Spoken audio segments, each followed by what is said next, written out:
What's up, everybody? We're back, and hope it will come out. I'm praying it will, because I'm really tired of OBS fisting my asshole. So, Jared, do you remember what we did last?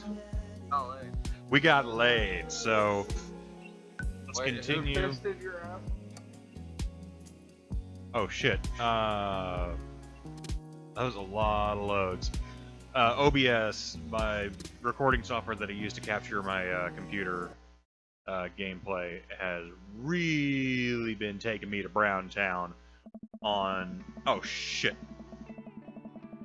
I need to load... Wait, no, this is the right one, because we got laid and then we met the guy who was like her counselor. Are you sure? Yeah. Yeah, this is... We have to go and have a meeting at Amanda's school. And I have a feeling we're about to meet another potential. That's right, that's right. Yeah. I forgot, I thought we were already there. Okay, never mind then. Unless you've been playing ahead without me, Sean. I have not. Shit, who's talking? I think it's me. I think that's Jean-Luc, I think because it's he's the only Jean- one in frame okay. right now. I'm barely awake and feeling pretty haggard, but hopefully nobody will notice. I check my watch and I am relieved to see that I am only 2 minutes late. Wait! Was it room 103 or 108? I spot a youth standing at his locker and approach him for help. Excuse me, do you know Mr. Vega's classroom? Yeah, he's wearing the mask with the 3 claws and... Oh my god, I hate him. The youth turns and looks me up and down with heavy-lined eyes. Ugh. Come on, kid, I'm late for a meeting. Mr. Who? Mr. Vega? I don't know. Have you tried the exit? Okay, wise guy, are you going to help me or not? Ugh, fine. Up the stairs to the left. Can't miss him. I head up the stairs and walk around, unable to find Mr. Vega's class anywhere. After a couple of minutes of searching, I head back downstairs. That punk youth set me on a wild goose chase. I'm going to shove his face in one of these lockers. I get back to where the low-rent Gerard Way, that's a really good way of describing him there, is standing, fully ready to give him a piece of my mind, when suddenly a head pops out of the classroom next to his locker. You wanna... Houston, don't you have a third period to get to? And you're really stressing yourself out on these voices here. Oh, fine, Mr. Vega. Wow! Now I'm officially 10 minutes late. I glare at him as he walks away. We're not cool. You must be Gene. It's Jean, thank you. The period's almost over. Would you mind waiting in the back? I don't know. I'm terrible at this. Mr. Vega leads me in and I take a seat in one of his comically small student desks in the back. I might get stuck in this. I've had dog chairs bigger than this. Alright. Where were we? Now, who can tell me about the unreliability of the narrator in J.D. Catcher in the Rye? Salinger's Catcher in the Rye. You never read Catcher in the Rye? I don't have a feeling. I don't want to kill John Lennon, so no. Colin stands up and does the thing where he blows into the crook of his elbow to make a fart noise. The whole class erupts with laughter. Alright, everybody. Very funny. Colin, please sit down. Now, Old Carefield is an unreliable narrator in the sense that... The bell for the end of the period rings. All the students immediately get up and break for the door. I don't blame them, seeing as how he mispronounced Holden Caulfield. Remember to do the reading and answer the response questions on page 194 in your textbook. Nobody's listening. Or not, I guess. Mr. Vega turns to me and sighs. Wanna fuck? Middle schoolers, right? I don't advise you fuck middle schoolers. That usually ends badly. Don't you teach high schoolers? Both, you know. Budget cuts. Right. Thanks so much for coming in. No problem, Mr. Vega. Please call me Hugo. Hugo Strange.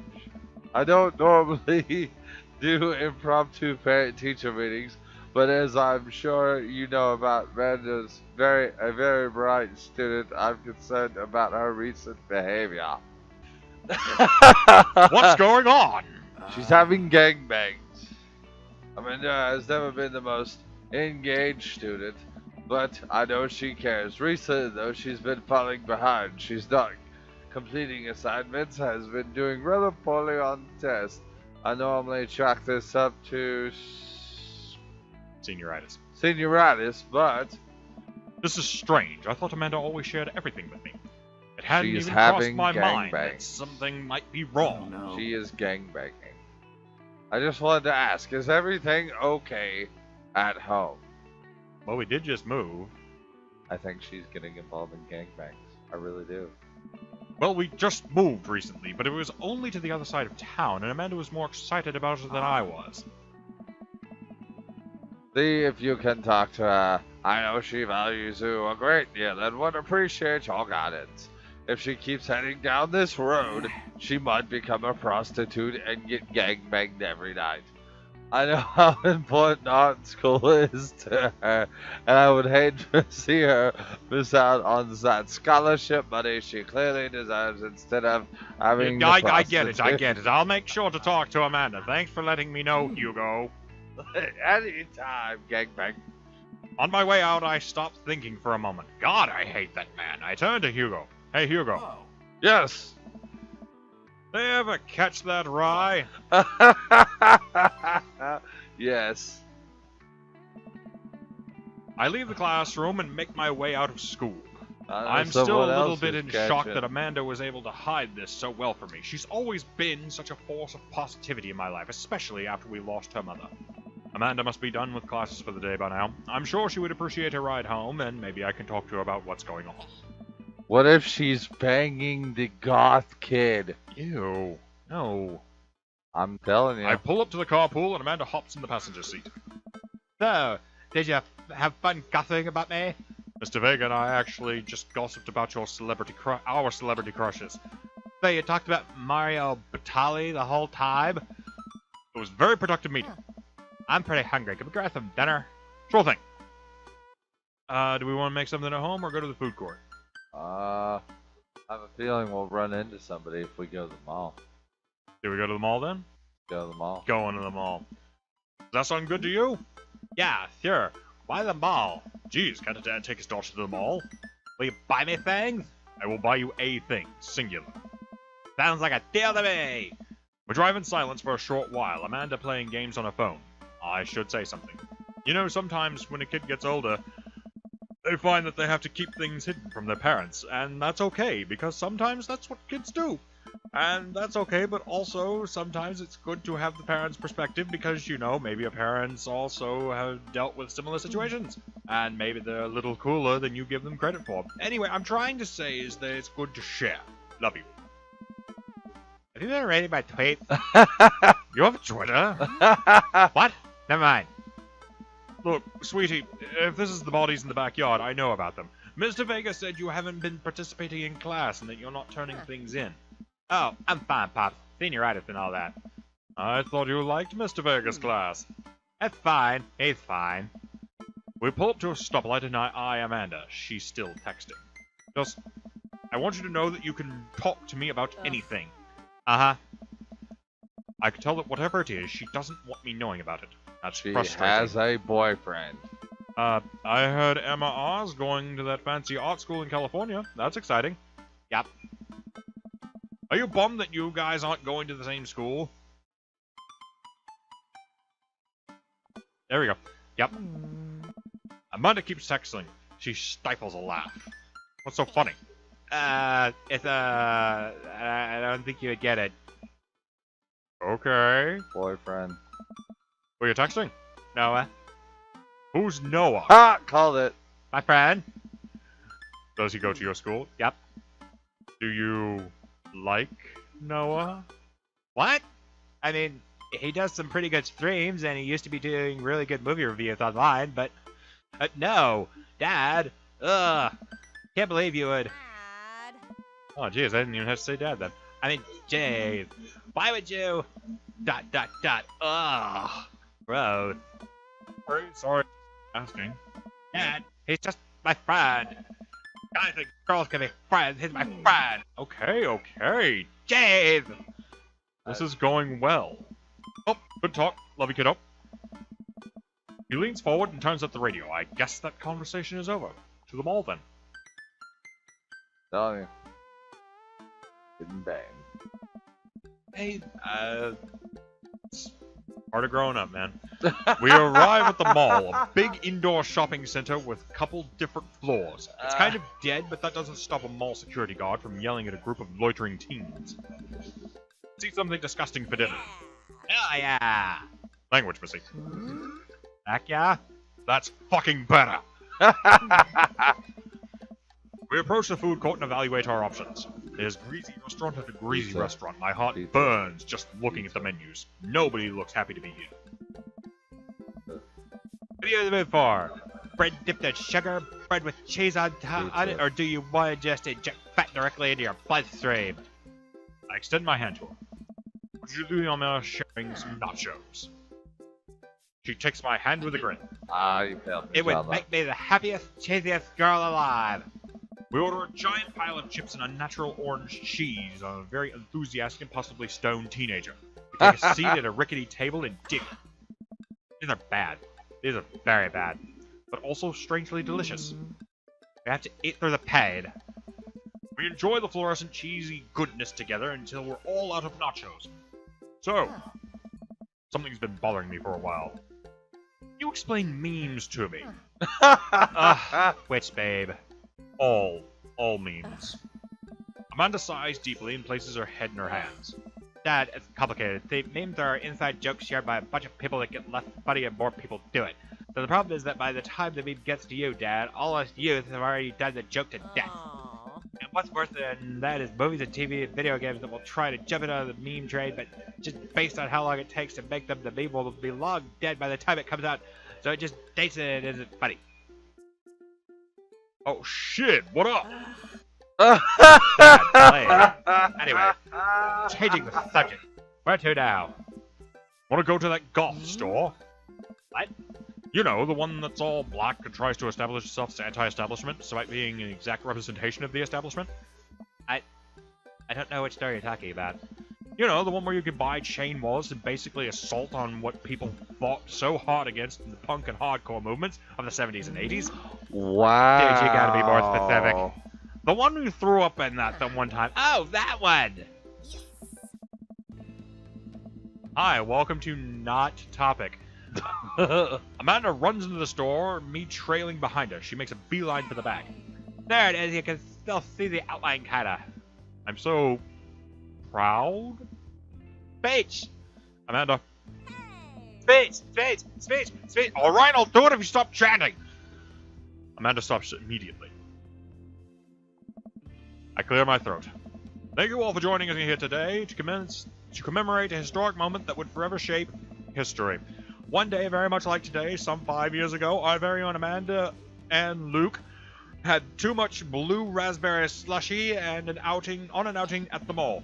After begging her father to take her to Dead Golf and Beyond, we bought to buy rainbow suspenders. She proceeded to throw up all over the display of My Chemical Romance merchandise. Her loving father then had to pay for said merchandise, to which this day remains among our possessions. Thank you. Amanda's moved. She begins clapping, slow at first, then faster, more vigorously. Several patrons turn their heads. One of them also starts clapping. I bow my head. Oh, hey, chain wallet. While Amanda busies herself looking at band t-shirts, I try to find something of interest myself. Not much for a dad to look at in Dead Golf and Beyond. See. Do we look at band t-shirts, No. ironic mugs, or the clearance bin for hot deals? I'm Uh, leaning towards some bands. Let's see who's oh in. no, man! I'm all about those ironic mugs. You want to do ironic mugs? I I will remind you that this is entirely based around how awful dad jokes can be, and that we have made some really bad and badass band jokes this game. Fuck it, man. Let's go. Alright. I barely know any of these bands. Cannibal Bone Party doesn't seem like music I enjoy, but they must be really happy that a retail outlet is carrying their merchandise. I hope their parents are really proud of them. This is very important to me. I overheard a stifling argument over the cash register. An older gentleman is carrying a garment, showing it to the bored-looking cashier with pink hair. I see that. I don't know what to tell you, dude. I just work here. Listen. Then I brought this online product, said that the blouse was Victorian-inspired. However, when I received it, it clearly held the trademark of Edwardian dressage. Do you want the... yeah. Do you want a coupon? I can give you a coupon. Will you leave if I give you a coupon? Yeah. Is there a manager present? People have to know what they're buying. I am the manager. I see. Well, it would seem I have outstayed my welcome. Good day. Shopkeeper. Your superiors will receive a strongly worded letter by post. Whatever did. And whirls around and storms out, his literal coattails trailing behind him. I can't tell if they are Victorian-inspired or Edwardian in nature. Amanda trots up to me with a t-shirt in her hands. Oh boy, here it comes. Hey, Datron 5000. Yes, I'll buy it for you. Wow, that was easy. Thanks. At least it's only one this time. Amanda plops the shirt onto the counter and grins at the cashier. Love your hair. The cashier says nothing and rings Amanda up, radiating hatred. I hand her 20. So, what was that guy's deal? The cashier rolls her eyes and I'm worried she'll pull something. That's Damien. He's in here all the time. He's obsessed with Victorian fashion or whatever. Hands Amanda her bag and it's clear that the conversation is over. We make our way out of the store and head home to get some rest. Amanda and I sit on the couch trying to find something to watch over bowls of ice cream. Oh, cool. Long haul paranormal ice road trucker ghost truckers is on. Your favorite, right? That sounds pretty awesome. Yeah. Oh, hell yes. They have to make it over the Canadian tundra before the ice roads melt, but they're also haunting ghosts. This is amazing. A hauling ghost. Also, the trucks are haunted. This is an episode I've already seen, but this is one of the best. Callum and Flint Dogbone, the twin brother truck driving and ghost hunting duo, find themselves in the greatest peril yet. Oh no! The ghost done got control of the truck! I can't steer them where the damn ice roads! Let me use this EVP meter to try and communicate with the spirits! Flint, we're about to die! I almost got it! If you listen carefully, you can hear it saying, "You're gonna die!" That's because we're about to die! I love this so much. We have been talking a while about shit like this, dude. We even shot a show doing shit like this. The episode ends and Amanda excuses herself to go and start arguments on the internet. I stay up a little longer, curious about the exploits of Callum and Flint Dogbone after the disastrous ice road accident, after I crawl into bed for a good night's sleep. What are you gonna do? Why do you do redneck so well, dude? I have no idea. You sound like way too close, like one of those mountain monster guys. I don't know. I do not speak with any kind of that accent when I speak normally, so. I mean, we are from the South, but Jesus, dude. Morning, sleepyhead. You have never slept more than 5 minutes, so get up. Fine. I don't know, Trapper. What are we gonna do? We have cereal for breakfast and spend the... I thought that was her. We have cereal for breakfast and spend the morning putting together furniture. Amanda is much better at interpreting the tiny manuals. We're able to put together a few shelves, one desk, and I'm pretty sure it was supposed to be a book. So, you excited for the cookout today? That's what I'm Shit. excited. Alright. And all store-bought sugar cookies that everyone brings to parties. Yeah, those are bad. Which means there are more for me. Don't you want to beat some of the interesting people in the neighborhood? I'll probably end up standing uncomfortably in the corner with a plate of food and hope that nobody talks to me. Dad, you're a beautiful work in progress. We will get the butterfly to emerge from the cocoon. The social butterfly. Well, we better start getting ready. We definitely don't want to be late. No, we have to be fashionably late. Who shut the cook out on time? You know what? We're going early, just because you said that. I held out the door and Amanda reluctantly follows. We cross the street to Joseph's house, store-bought veggie plate.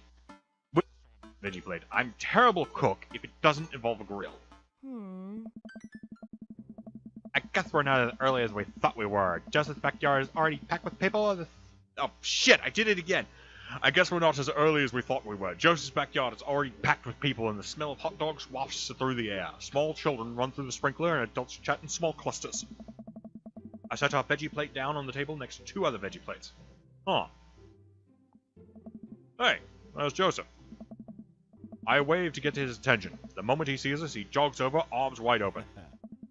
Welcome, I'm so glad you two are here. And you brought veggies, how original. Let me introduce you to my family. Kids, come over here. This is Chris, my eldest. Hey. Oh, you okay. And this is Christian and Christy. They're twins. Hey, guys. They stare creepily and say nothing. We're possessed. Then, of course, there's our youngest, Krish. Wait, where is Krish? Maybe Mary put him in his crib. Oh no, it's the woman from the bar the other night. What's she doing here? Oh, and how could I forget my lovely wife, Mary? Oh, if we had have slept with her, dude. That would have been awkward That to would the have been nth degree. awesome to the nth degree. What are you talking about? We should have. Either way, We got laid. we got laid last time. It wasn't with this dude's wife, thankfully, and It was some random I'm gonna dude. try and not break up this poor man's marriage. It may not be the happiest marriage, but if he's happy, we should be happy for What him. if we're meant to break up his marriage and bang him? And her. Well, we'll work on Or it. what if we get a 3-way with this couple and I'm not saying that can't happen. I mean, I'd totally be down for it. But we'll have to see what happens next time on Funtimes. yeah. Be sure and check back here. I'm very sorry about the audio quality last time. I don't know what happened really. So hopefully we've got everything fixed. Ninja Mafia. That's right. Subscribe to Jared and go check out his channel and subscribe to me and share these around. We'll see you back here next time, everybody. Yeah.